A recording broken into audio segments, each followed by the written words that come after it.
Hello, welcome back guys to Spotaria channels here. Today in this video I'm going to show you a tutorial how to sign in to Prime Video's account on iPhone. But before it, I have you guys click subscribe and the bells button to support this channel. And so now without any further ado, let's get started to the video. Well guys, firstly of course you just have to open your Prime Video here. I'm gonna tap on it, and also you have to make sure that your phone is already connected to the internet. Now if you want to sign in, you just have to tap your email or your mobile number that connected to your account. Here I'm gonna enter it by my email first.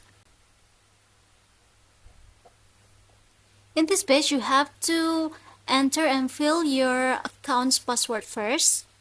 Now tap on sign in.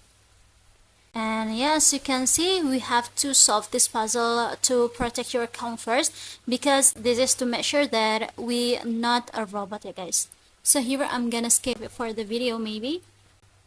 And when it's done, it will look like this.